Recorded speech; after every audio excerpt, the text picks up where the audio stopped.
प्रिय विद्यार्थियों, सुप्रभात।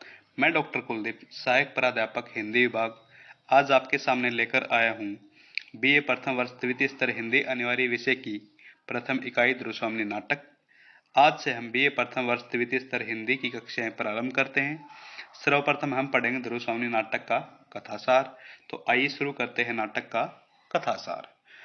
ध्रुवस्वामिनी नाटक, जो कि जयशंकर प्रसाद जी की अंतिम नाट्य कृति है, उसके बारे में अब हम पढ़ते हैं। ध्रुवस्वामिनी जयशंकर प्रसाद कृत एक ऐतिहासिक नाटक है, जो ऐतिहासिक नाटक होकर भी समस्या नाटक बन गया है। कलात्मक उत्कृष्ट की दृष्टि से यह नाटक उनके 3 प्रमुख नाटकों स्कंदगुप्त, चंद्रगुप्त और ध्रुवस्वामिनी में से एक है। इस नाटक की कथा का संबंध भारतीय इतिहास में स्वर्ण युग कहलाने वाले काल तथा उसके गुप्त वंशीय शासक चंद्रगुप्त विक्रमादित्य व उसकी वाग्दत्ता ध्रुवस्वामिनी से है। यहाँ जो शब्द वाग्दत्ता दिया गया है, इसका अर्थ होता है एक प्रकार से जो वचन से दिया हुआ विवाह। जैसे पहले वाले राजा किसी दूसरे राजा को वचन दे देते थे कि आपके पुत्र यानी कि आपके यहाँ पे जो राजकुमार होगा या फिर मेरे पुत्री यानी कि मेरी राजकुमारी होगी, मैं उसकी शादी का यानी कि विवाह का वचन देता हूं। तो वचन से दिया हुआ एक प्रकार का विवाह, उसी को हम वाग्दत्ता कहते हैं। चंद्रगुप्त विक्रमादित्य जिसने 380 ईस्वी से लेकर के 413 ईस्वी तक मगध पर शासन किया। इससे पहले उनके बड़े भाई रामगुप्त ने 375 ईस्वी से 380 ईस्वी के बीच में जब मगध पर शासन किया, उन 5 सालों की अवधि के बीच की ही इस नाटक की घटनाएं शामिल हैं।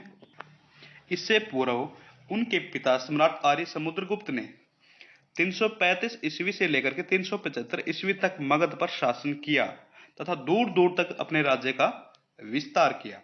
उन्होंने अपने जीवन काल में अपने बड़े पुत्र रामगुप्त को कायर, अयोग्य, विलासी और निर्लज देखकर छोटे पुत्र चंद्रगुप्त को अपना उत्तराधिकारी घोषित किया था।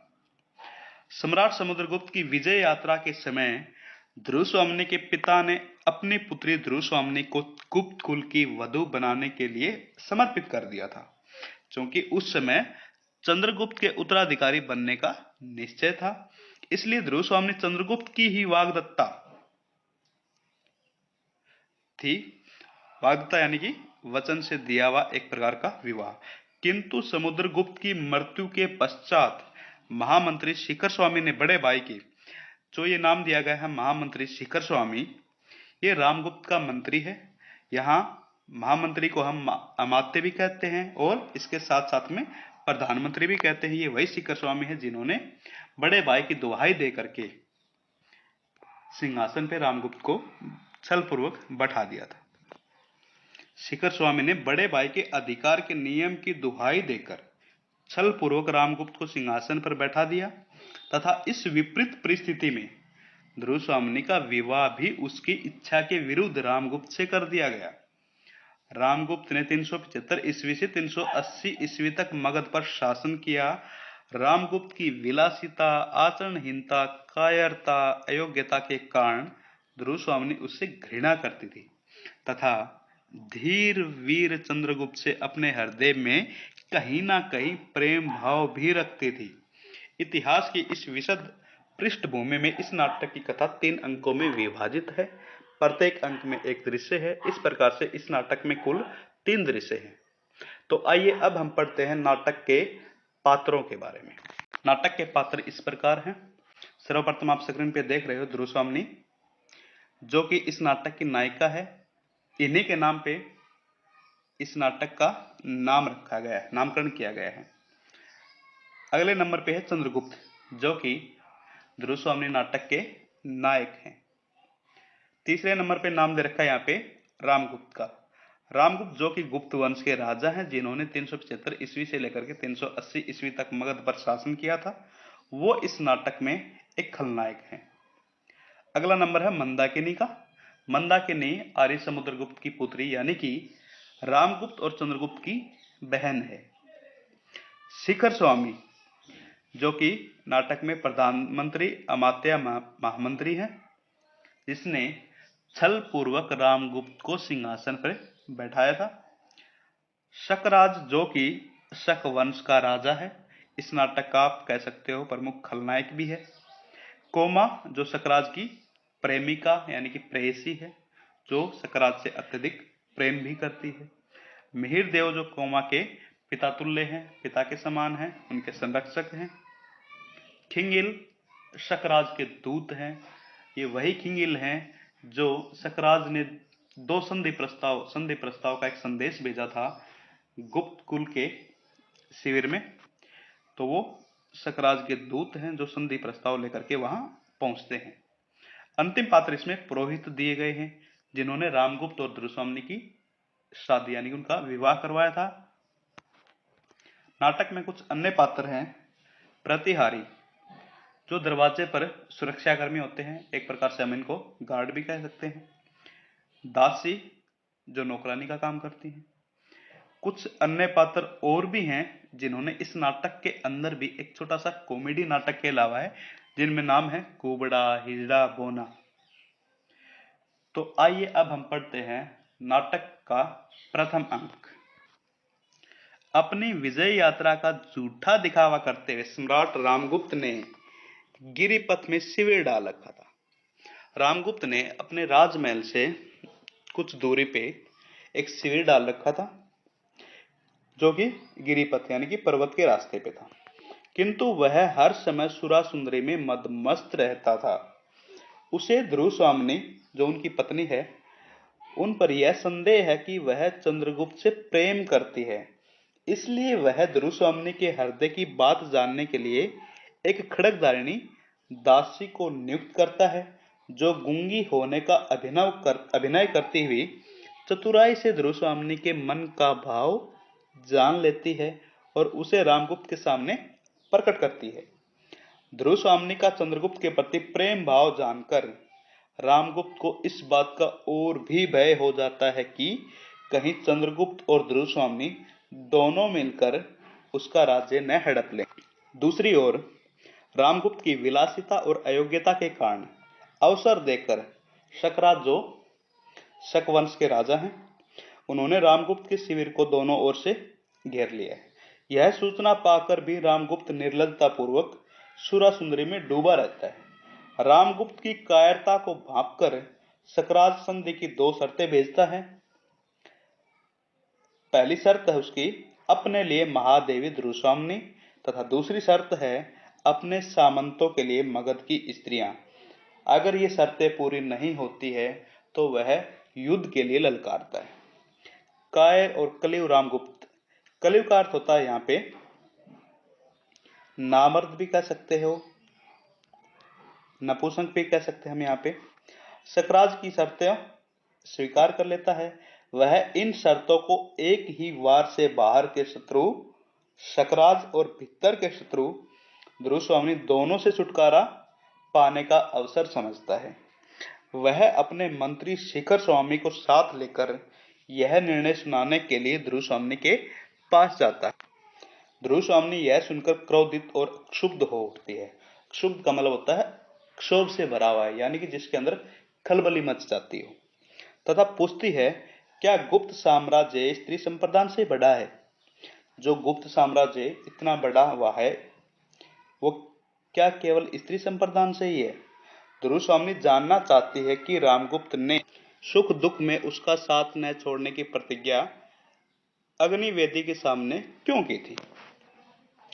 कायर व भीरू रामगुप्त ने अपने उत्तरदायित्व को अस्वीकार कायर और जो भीरू रामगुप्त है वह अपने उत्तरदायित्व से मुकर जाता है। अस्वीकार करता हुआ कहता है कि उसने ऐसी कोई प्रतिज्ञा नहीं की। विवाह के दिन तो वह मदिरा में बेसुध था।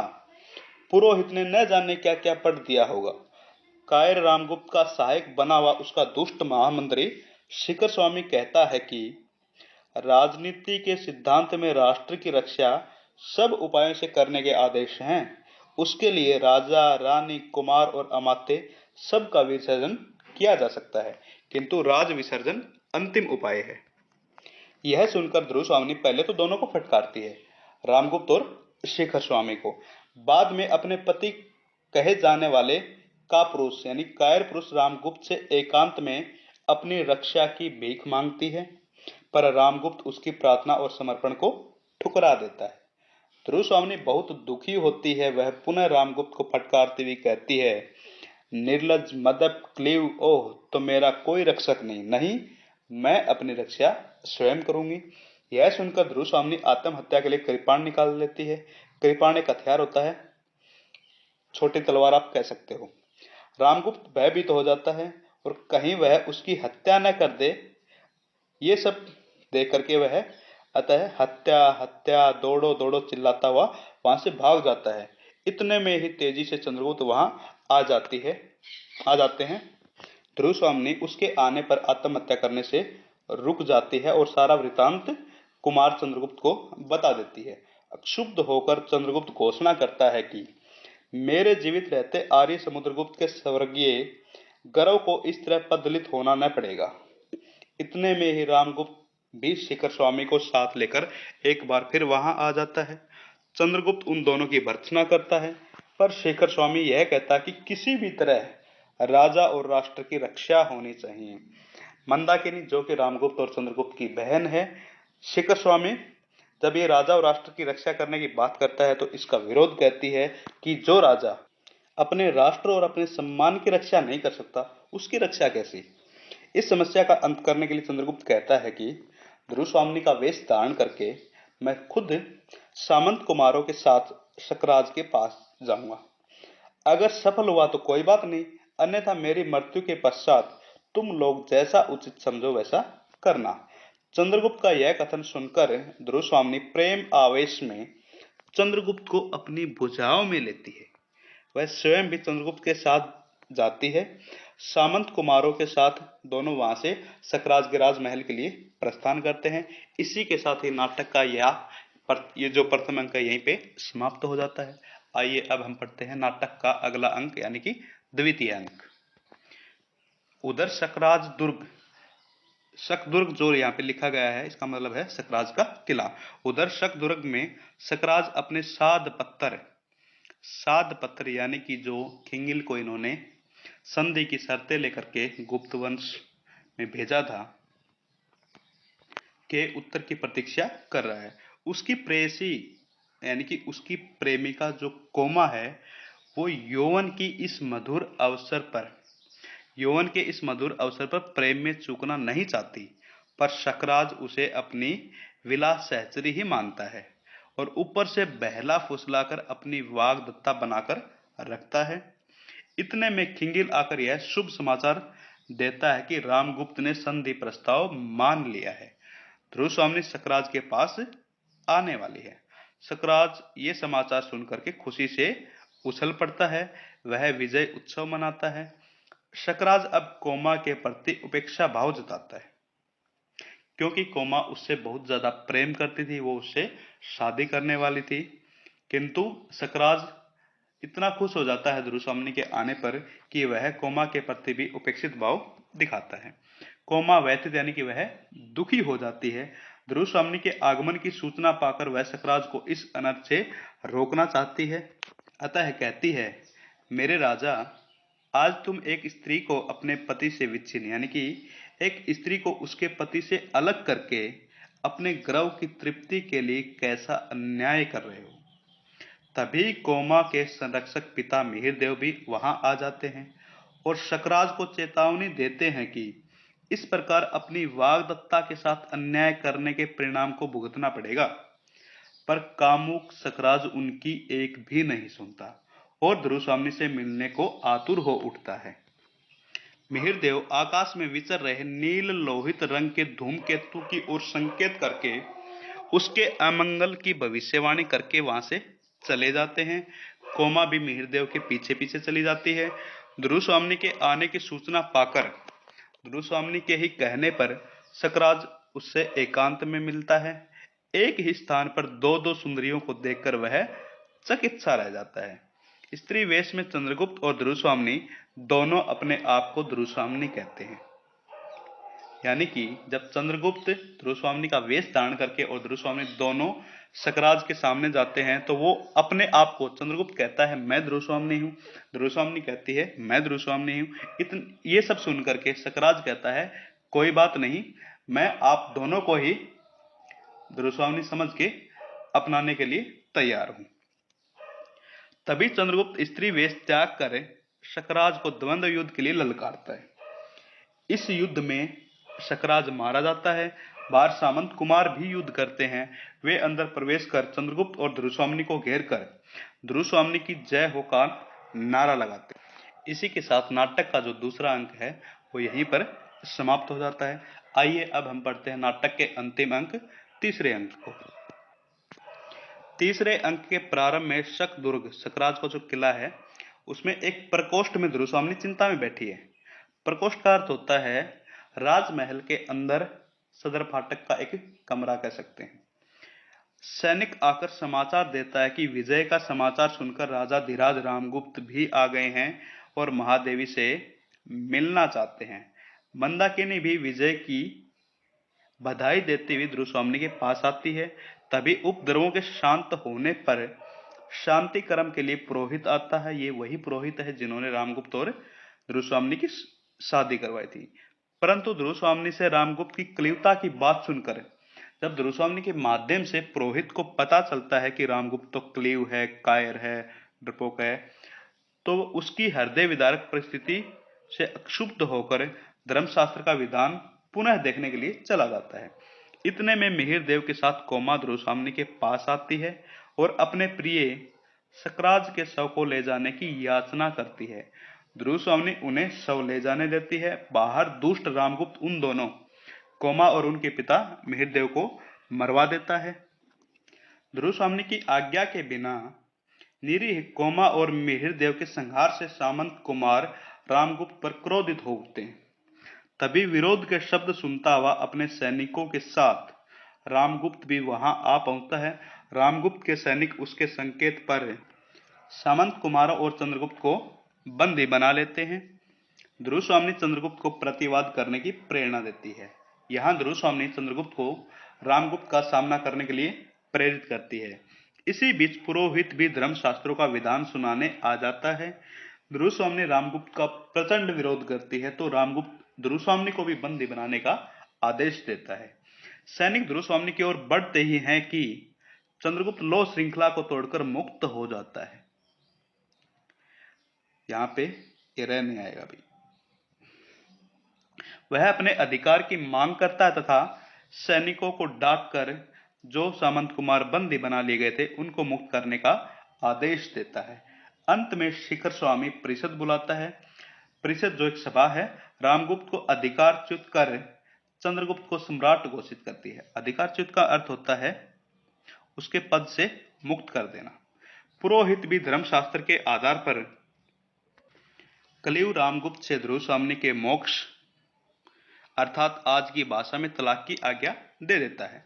धर्मशास्त्रों पर आधारित पुरोहित के वक्तव्य तथा परिषद के निर्णय को सुनकर और शिखर स्वामी को भी अपने विपरीत देखकर रामगुप्त खिंच जाता है। वह पीछे से अकस्मात कटार निकालकर चंद्रगुप्त की हत्या करना चाहता है, पर एक सामंत कुमार पहले ही रामगुप्त पर प्रहार करके उसे धराशायी कर देता है और चंद्रगुप्त की रक्षा करता है। सब सामंत कुमार तथा परिषद के लोग राजा धीराज चंद्रगुप्त की जय, महादेवी ध्रुवस्वामिनी की जय के नारे लगाते हैं। इसी के साथ ही यह नाटक यहीं पर समाप्त हो जाता है। इस सीरीज की अगली कक्षा में हम पढ़ेंगे ध्रुवस्वामिनी नाटक के आलोचनात्मक प्रश्न। किंतु उससे पहले ध्रुवस्वामिनी नाटक के जो रचयिता हैं जयशंकर प्रसाद जी, हम उनका साहित्यिक परिचय पढ़ेंगे।